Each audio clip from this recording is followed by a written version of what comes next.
this is Gilgamesh. I'm going to be doing a review of both Joker and Joker 2. Here's the thing. Arthur Fleck is not the Joker from the comic. Well, I'll explain. See, in the comic book, if you've seen Tim Burton's Batman, that's pretty much the origin of the Joker. He was a mobster. He fell in a vat of chemicals. His entire skin was bleached white. His hair was turned green. His lips red as hell. So when he takes bandage off, he looks, notices the way he looks, and he goes crazy. He takes his name from the Joker from the deck of cards. That's exactly what the makeup here is. So the Joker doesn't wear makeup. He's completely white. Okay, I know Tim Burton had Jack Nicholson, put makeup on, but the truth is he didn't need to wear makeup. Joker is smart. He's intelligent, and he becomes a psychopath. Here's the problem with Arthur Fleck. He's not none of that. He's not smart. He's basically does it as he admits. He doesn't have a formal education, so he's not the psychopath Joker character from the comic. So what is he? His whole name comes from. There's a point in the movie where he's watching TV at the hospital and he sees Marty Feldman, talking about how someone gave him a tape of this stand-up routine, and it's Arthur Fleck, and he points out, doesn't he look at him? Doesn't he realize he's a joke? So later on, towards the end of the movie, when he's in the chair and he's got the makeup on, he says, "Call me Joker." He says this, "Do you remember when you called me a joke?" And Marty goes, "No, I never said that." So it was all in his head.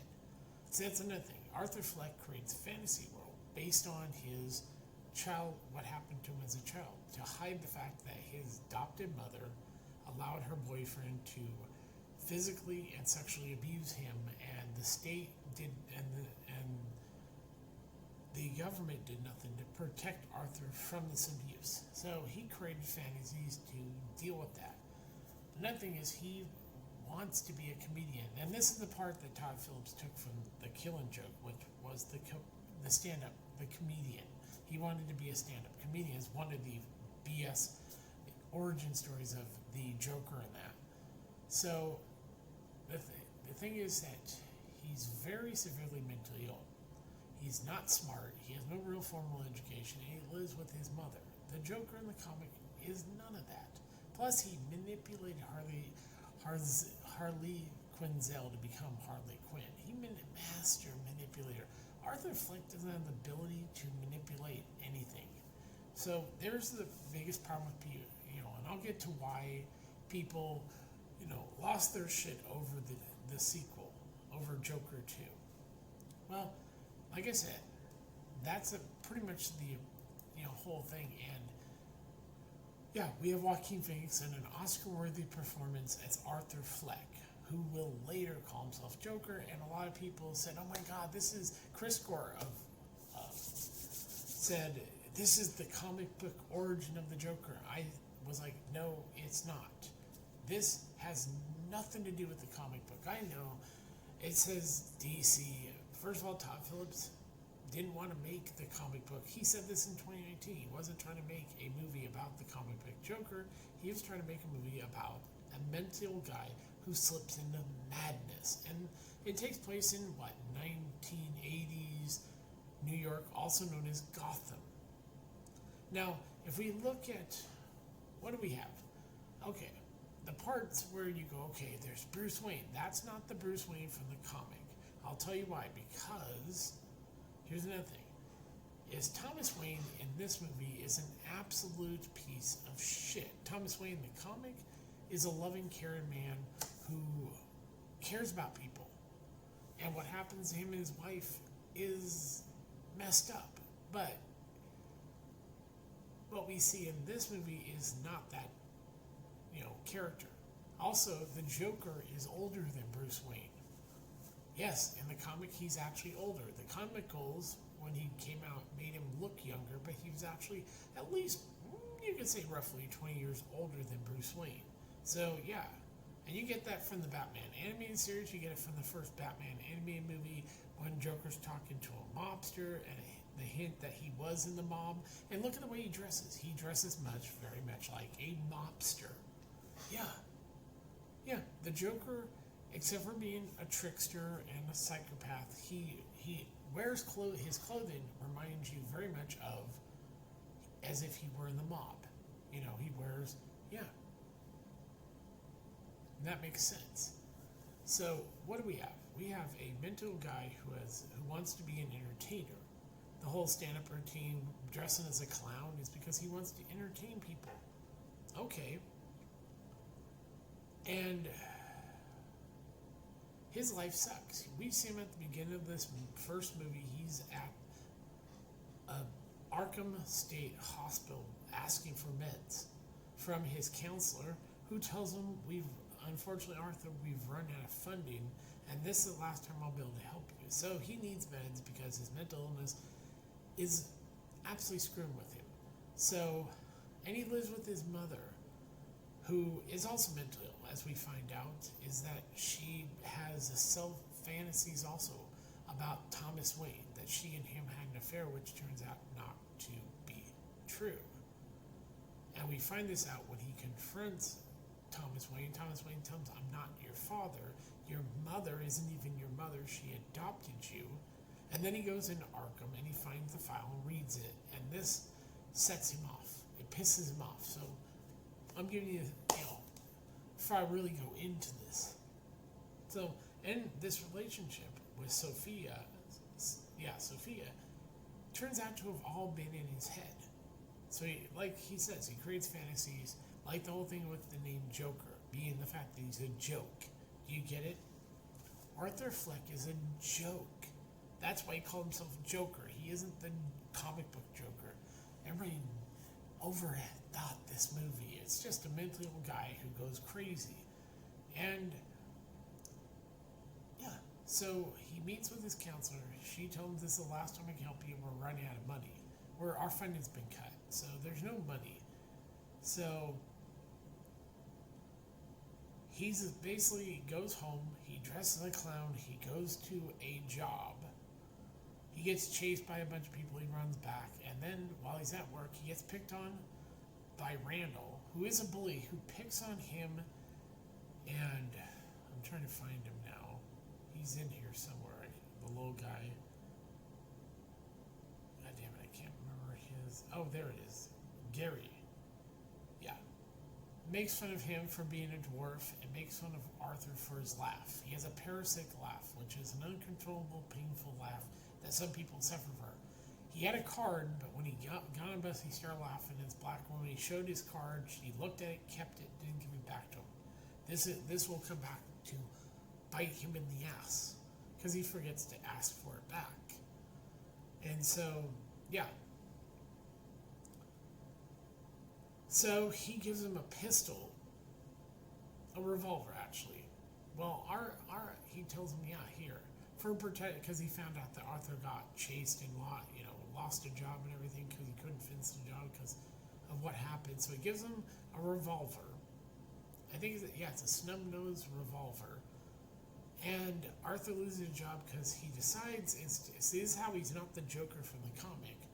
He pulls it out while he's doing his clown bit for children, and he loses his job. He gets fired over it. And the guy, Randall, did this intentionally, knowing Arthur's not smart enough not to pull the gun out. So he cost him a job because he doesn't like, Randall's an asshole. So what happens? He's wearing the makeup and he's on a subway train. When, he sits and sees these three drunk rich guys picking on this woman on the subway. And so Arthur basically starts to laugh. Not because he finds it funny, because he can't help himself. And so they wonder, they stop picking on her and she gets away. She gets to live. Arthur saved her life, not intentionally, it was, and he still has a revolver. So they come over and they're picking on him. And he can't tell them, show him, because he doesn't have the card that he could have showed him that would have made him understand what was going on. They go, "What's so funny?" And he can't talk because he can't stop himself from laughing. So eventually he pulls out and he shoots two of them, killing them. And the other runs away, and instead of stopping himself, he shoots the guy in the back. And as he's coming up with he begs for his life, and he shoots and kills him. Goes in the bathroom and starts doing this dance like he's okay. In his mind, he rationalizes they deserve to die for picking on him.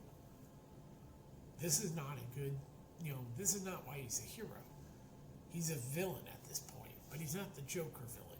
Because Joker wouldn't have, they would not have messed with him. So what happens? Arthur, goes and, finds out about his, goes in front, like I said, he confronts, because his mother tells him that, oh yeah, Wayne, she lies to her son about Thomas Wayne. So he goes and thinks that Thomas Wayne's his father, and he wishes, at one point he's fantasizing that Marty's going to invite him on his talk show. So he has this whole fantasy in his mother, and this is the part about where Arthur slips into from reality to fantasy. So he goes and confronts Thomas Wayne, who turns out not to be the Wayne from the comic book. He's an asshole. He's a rich politician asshole. He wants to be mayor of New York. That's not Thomas Wayne at all. And so he confronts him. He tells him, "I'm not your father." Oh, by the way, he went to the Wayne family where he meets young Bruce Wayne and everything. And of course, Thomas Wayne finds this out. And when Arthur confronts him, he tells him, "I'm not your father. She's not even your mother. She adopted you." And basically says, if you go and punches him, he says, "If you go near my son again, I'll kill you." So that's how you know he's not Thomas Wayne. He's not that Thomas Wayne. So he goes and finds the file, gets in, looks at it, and finds out that, yes, he was in fact adopted.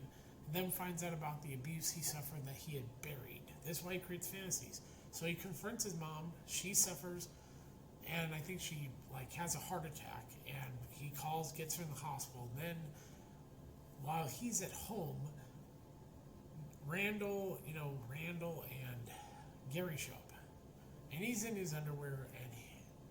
And first he goes to Sophia. He shows up at Sophia's apartment, freaks her out, and this is when reality sinks in. He's not in a relationship, and she tells him to leave, so he leaves. And it's obviously it freaked her out. So he goes home. Randall and Gary show up. They've heard about his mother.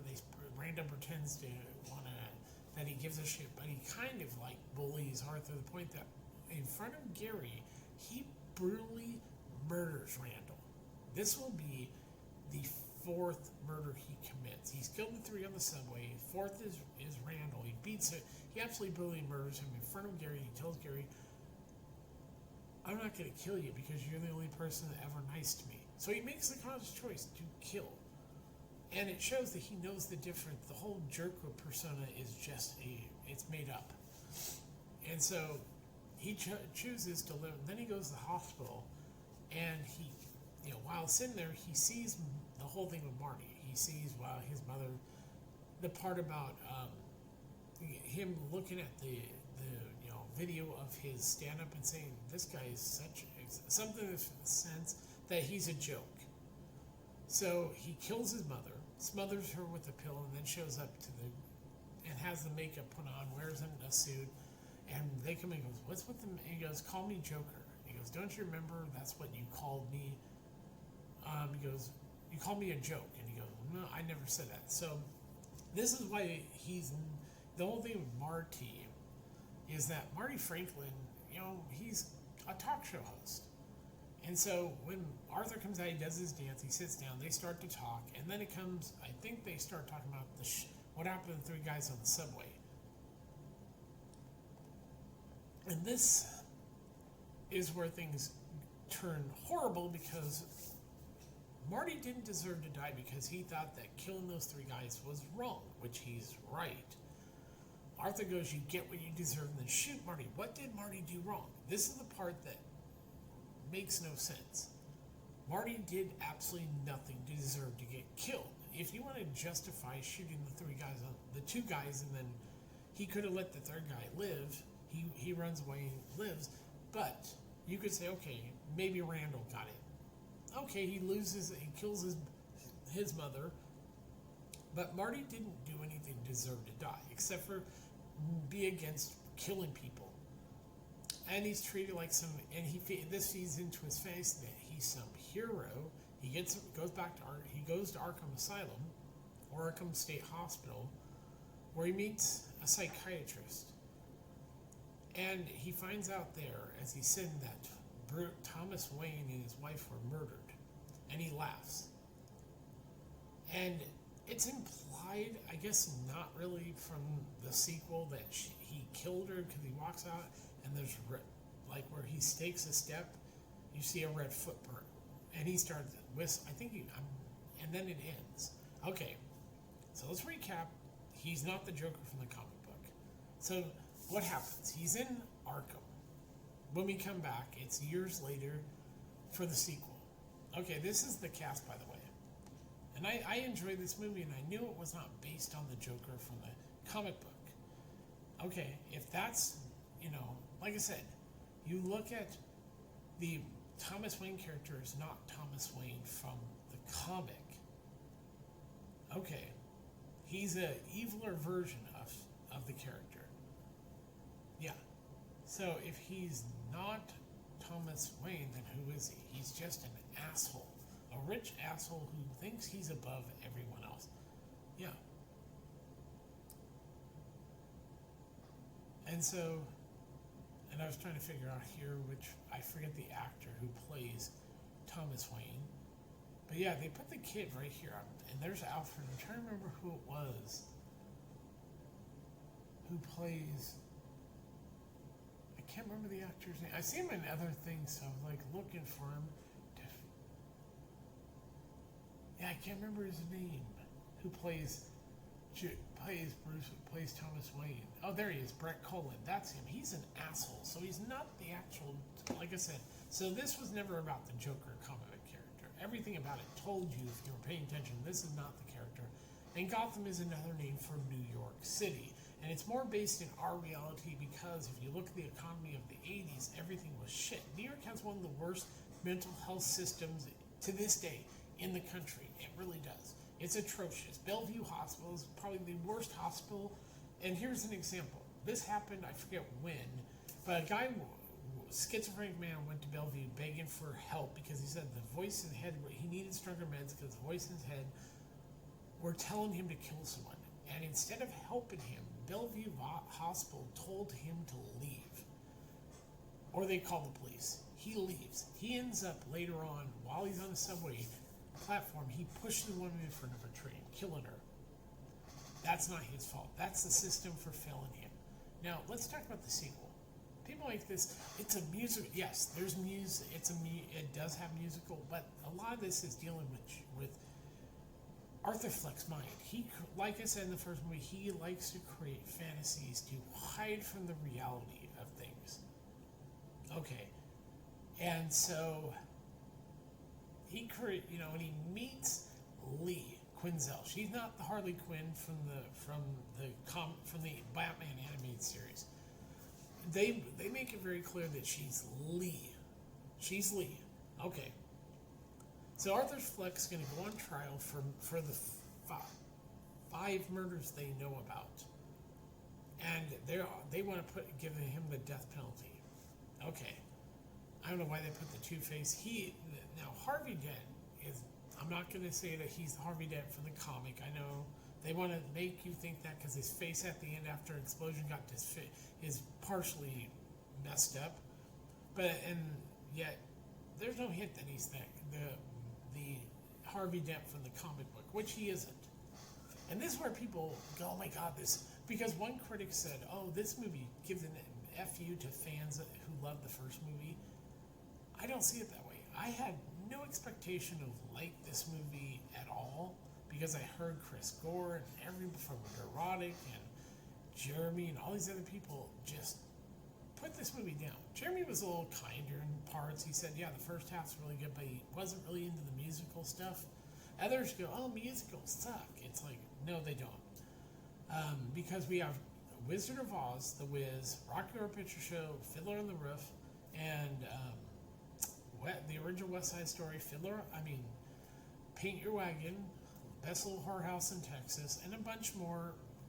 In this movie, yes, there's musical, and there's one where it's like it's obviously this is in Arthur's head, where it looks like they took the Sonny and Cher, literally a nod to Sonny and Cher, variety hour that was on in the 70s when I was little. Yeah, and the thing is that essentially,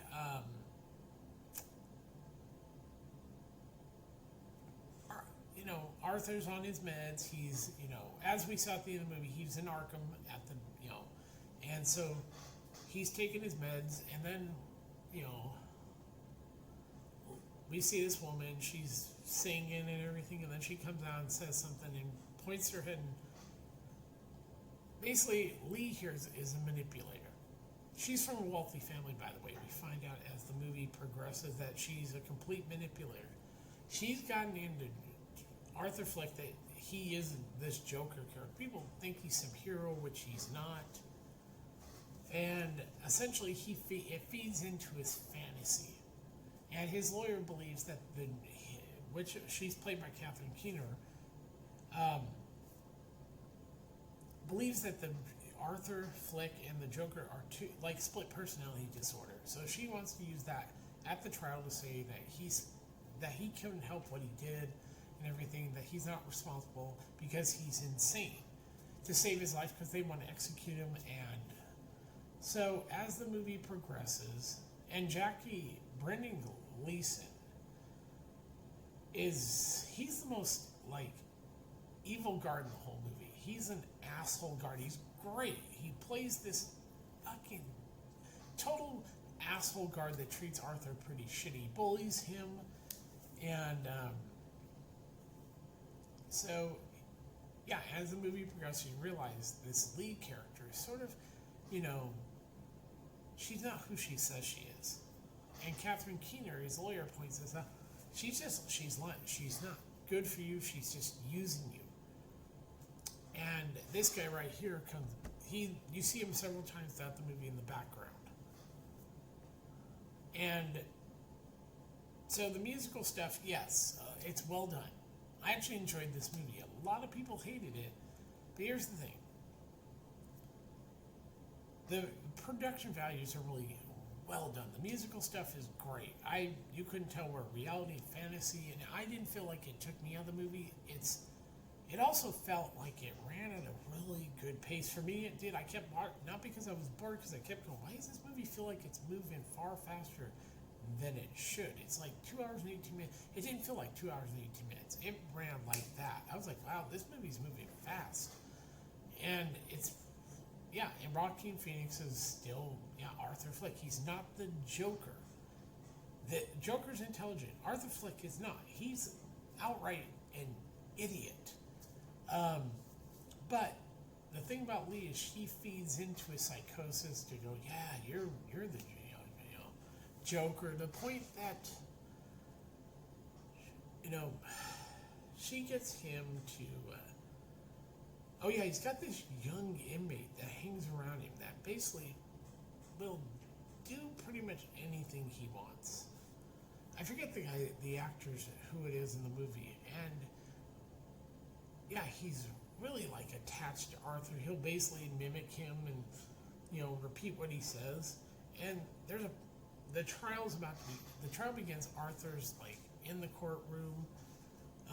His lawyers, the prosecution put on their case. They put on Ken Lung, I think that as Dr. Victor Liu, and he basically testifies that he thinks Arthur's sane. He thinks the whole Joker thing's made up, which it is.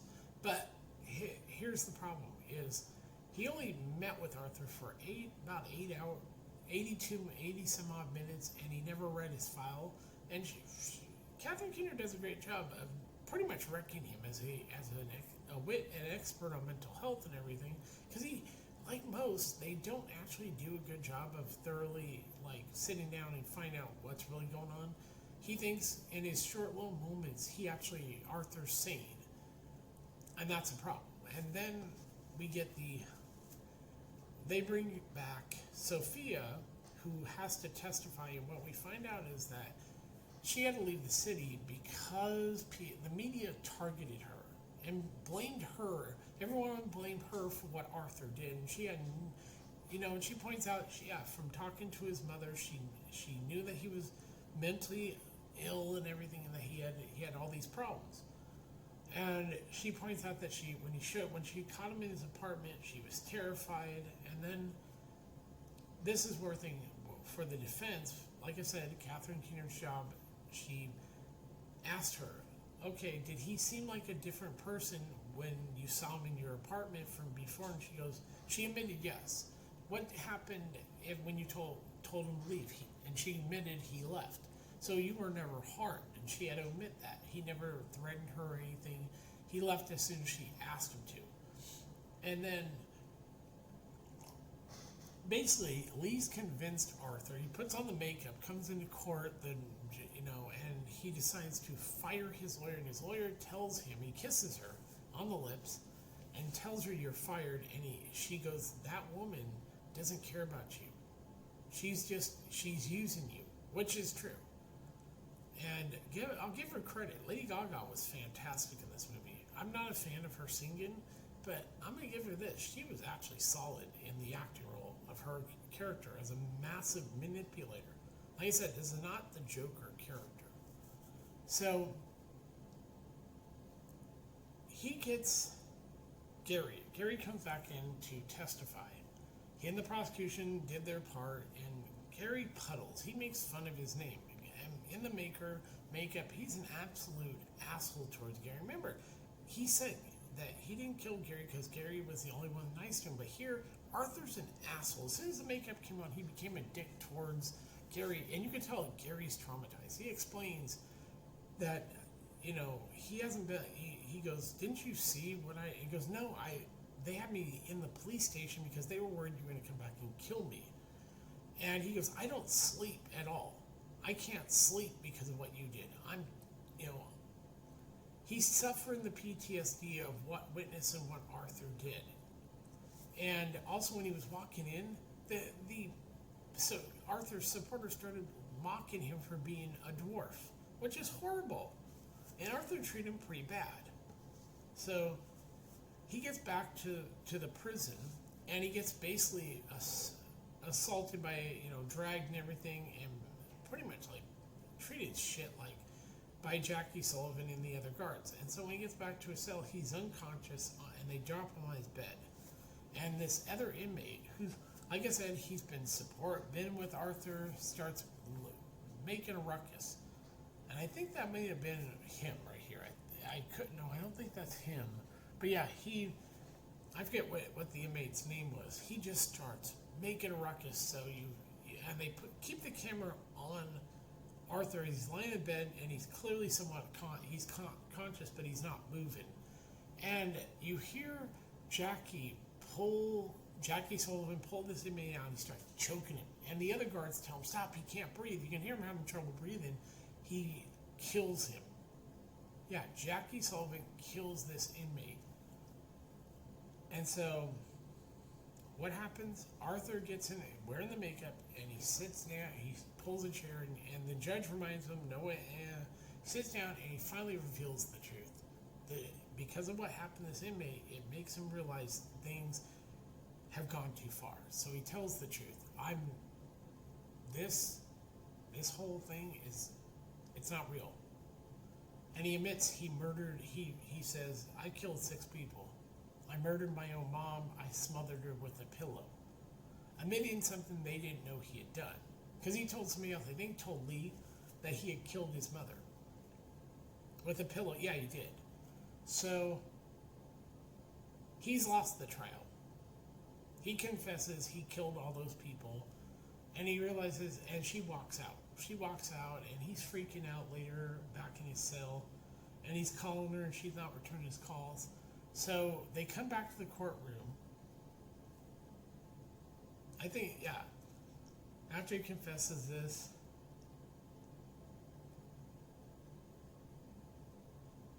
I think. Oh yeah. He come. I'm trying to remember because I remember he confesses that he killed everybody, and I think he stands up, and that's when and she walks out. Or no, I think he goes back, and then he comes back to do his close. Oh yeah, to do his closing arguments. He doesn't put on a defense, by the way, and so he admits that he did kill, that the Joker thing was all BS. There was no Joker persona. It was just, and that's because that inmate was murdered and he heard it, and I think he even saw the inmate get choked to death by Jackie Sullivan, and then as he's stand there, I think it's after she leaves. He goes back to his cell, I think, if I remember right, and he's trying to get a hold of her. She's not answering, so he goes back to court. And then they're going to do closing arguments because she hears him admit that it's all BS. And he has nothing. He stands in front of them. Before he can say anything, there's an explosion because they know the trial's over. He's lost. He admitted to be a murderer. And he basically, this is when you see Harvey Dent's been injured and his face is scarred. But like I said, this is not based really on the comic book. They added that stuff to, push the idea that this is the Batman world, which it isn't. And then he stumbles out and he gets in a car with his followers, and then he realizes he's having a hard time because of the explosion. When he finally gets his senses, he gets himself in the car and he runs away because he doesn't want anything to do with these people. He realizes everything's gone out of hand. He runs. He gets to the steps. He sees Lee and he goes to talk to her, and she admits, "I'm not even pregnant." And basically she wants nothing to do with him. And then he gets arrested and he ends up back in Arkham. And someone's waiting to meet with him. So as the guard's taking him, this inmate stops him and tells him, "You want to hear a joke?" And he goes, "Sure, can you hurry?" Tells him this joke, and then he goes, you get what you deserve. And he starts stabbing Arthur, and Arthur can't believe it, and he's gonna die. And this guy, out of focus, sits down. He starts laughing. You hear him cut his face. So yeah, and he starts laughing methodically, and that's where the movie ends. So, is it a good film? Absolutely. Is it a Joker film in the sense that it's based on a comic? No. Even Todd Phillips, wasn't trying to make that movie. He was trying to make a movie that dealt with the continuous slip into insanity of Arthur Fleck, who's not the Joker. Calling yourself a Joker and being the Joker from the comics are totally separate things. And you watch the fantasy world and it's like, yeah, musical, oh my God, it's a musical. Jesus Christ, musicals are good. Like I said, you have what is it, Wizard of Oz, The Wiz, West Side Story, Rocky Horror Picture Show, Fiddler on the Roof, a few examples of great musicals. The musical stuff didn't take me out of the movie. That's where, because of all the hatred of, oh my God, fuck this movie, it shits on the first movie. All the people that crapped on this movie, I came out actually fucking enjoying it. Because I didn't have these expectations of it, the first movie based on the Joker character from the comic. No, I saw it as, because I'm bipolar, I look at things a little different. Yes, I've read comics. I'm even the Joker isn't my favorite comic book character. I'm a Bane. Chuck Dixon created Bane. I'm a Hush. Of DC, Hush. That's Bruce Wayne's friend who's a surgeon who turns out to murder his parents and was a psychopath. Yeah, I'm a Clock King from the animated series. I think he's in I like characters like that. Okay? I'm a Deathstroke. Deathstroke's probably, of all the villains Batman has, Deathstroke's my favorite. He's a mercenary. Yeah. But I'm not the biggest Joker, and yet I know more about the character from the and fuck the Killing Joke. It's a piece of shit comic by a hacky writer that basically tells no origin story. Where's the origin? Oh, it gives you 3 possible. No. Tim Burton did a better job of explaining who the Joker is, Jack Vance, and how he became the Joker, and it really does follow the comic on that. A monster who falls later, thanks to fucking idiots, they made him. Oh, he falling into the vat, slicing his face up because his wife got cut by the mob. That's the stupidest comic book. Honestly, fucking what a horrible comic. But yeah, this movie was good because to me, I didn't see it as it's based on the comic book character. No, it's literally a mental guy who's honestly created he's a failed comedian who's created this fantasy character called himself Joker because he thinks, he wants to entertain people, but he literally cannot do the job. And so, he's in Arkham because of the murders he committed and the one that they didn't know. And I thought, seeing his fantasy world come and not roll with the reality and the fantasy, and you don't know where. And I said, this movie moves fast for a 2-hour and 18-minute movie. To me, it did. I've seen movies that dragged forever and went, God, this is boring. But this movie didn't bore me. I was actually quite entertained because I wasn't foolish to go, this ruins the first movie. I thought it was a great continuation, and I don't mind the musical shit. Oh my God, a straight guy that likes musicals? Oh, spank my ass and call me, I don't know, a musical or some stupid shit. It's just dumb to go, it's got musicals, so it's got to be bad. So apparently all musicals are bad. So West Side Story is bad, the original. The Wizard of Oz must be dog shit. The Wiz must be dog shit. Rocky Horror Picture Show. Yeah, I love Paint Your Wagon. Funny thing about that movie is Lee Marvin's actually pissed drunk, and his character's drunk in the movie because he was actually drunk while they were making the movie. He showed up to the set, wasted off his ass, and they said, fuck it. Yeah, and listening to him try to sing while he's drunk is hilarious. Yeah, that's a funny musical. People should check that one out. But this, I actually enjoyed it because I had no expectation of enjoying it, and I came out going, wow, this is a really good movie. Everybody did a fantastic job with what they worked with. Yeah. And like I said, this character right here, I think he was the one the guard kills. But yeah, and Tim Dillon, everybody in this movie was great. There wasn't one bad performance. Like I said, Lady Gaga is in the movie a manipulator. And I know some people wanted her to play, she's not the Harley Quinn from the comic book. I mean, from the animated series, where originally Harley Quinn came from. She's Leah Quinzel, who doesn't become Harley Quinn. She puts on makeup. That's not what, you have to know who Harley Quinn is, how that all got started. She's a manipulator. And Arthur Fleck is not the Joker from the comic. He's a mental guy. He doesn't have the ability to become the real comic book Joker. That guy was already fucking intelligent. Arthur Fleck's he doesn't have any formal education. Yeah. That's how he's very socially awkward. Joker's not that way. There's no lack of confidence in the Joker. He's not socially awkward. Arthur Fleck is. He doesn't know how to be social he's very not sure of himself. And he's very, very got very good social skills. That's how he doesn't know to deal with a bully except for to murder the guy.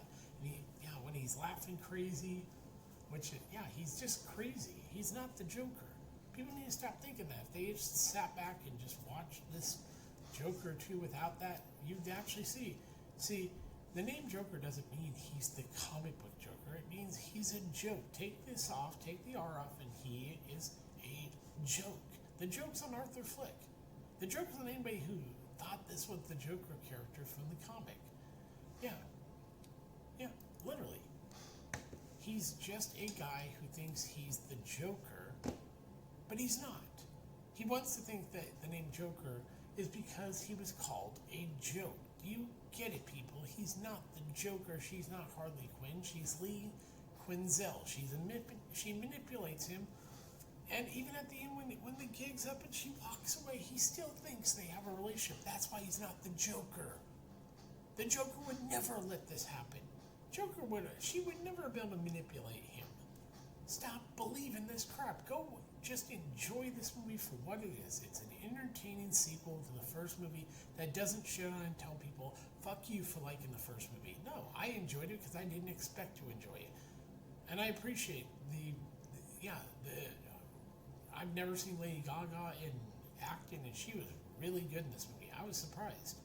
But yeah, I just want to do this real quick 2-movie review of both Joker and Joker 2 because people misconceive that, oh, he's the Joker character from the comic. No, he's not.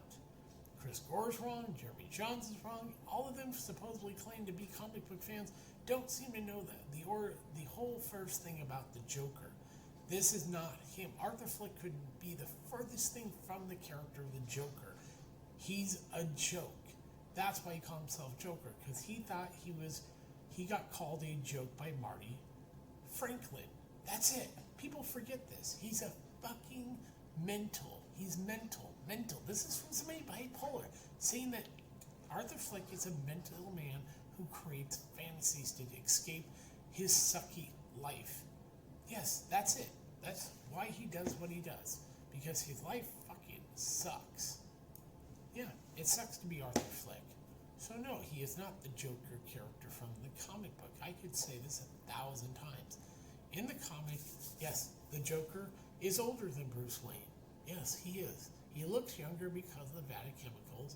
Not only turned him bleach white, it made him look. It kind of made him come off younger looking. Yeah, keeps him looking really. Yeah, I know there's been so many different takes on the Joker, but the Joker from Batman, Tim Burton's Batman, is the best incarnation of the Joker ever. This is not the character from the comic. Yes, and the Killing Joke is dog shit. Alan Moore's a shitty fucking writer. Yes, he is. Because Steve Ditko, when they did a documentary about him, all Alan Moore did, and Razor Fist right about this, he shit on the entire interview. All he did was shit on Steve Ditko. Steve Ditko created my favorite DC character of all time, the Question. Yes, I prefer the Question over Batman any day. Batman's a plagiarized character from The Shadow. Yes, he carried guns and he did kill people. This whole moral code thing is garbage. He murdered people with guns. It says that they changed it to he's better than the criminals. Oh, this is why they say he and the Joker are literally two sides of the same coin. They both like to kill people. Bruce Wayne tries to pretend that he isn't a murderer, but he is. So yes, Alan Moore can eat shit. The Killing Joke sucks. It's not an origin story. Yes, and Heath Ledger was good as the Joker for what he did. But Jack Nicholson will always be the best version of the live-action version of the Joker from the comic. And Batman Returns is the best Joker Christmas movie of... Yes, it is a Christmas movie, and Michelle Pfeiffer will always be the definitive Catwoman, and Julie Newmar is right behind her. And then Adrian Barbeau for the Batman animated series. So suck-ass bitches. This is not the Joker from the comic book. This is just a mental man who believed he was called a joke, and that's why he added the R and called himself Joker. Should have just left the RF and just said joke, because that's what our flick is. The joke is on him. Yeah. So there you go. For all the people that said this is the comic book character, you didn't give this movie a chance. And it's really sad because it's actually overall a really entertaining movie. Yeah. Is it the best movie this year? Oh, hell no. But is it entertaining? Fuck yeah. And I tell people, I had no expectation of liking it. I came out really, really enjoying it. And I love the musical stuff because it reminded me of my childhood.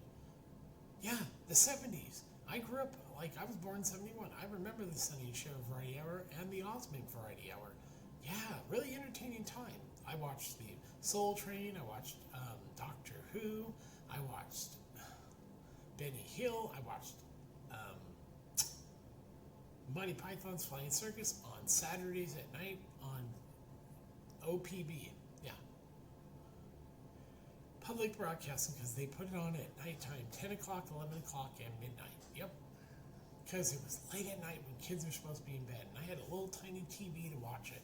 Yeah. I think if I remember right, I don't think it was in color. It was in my bedroom.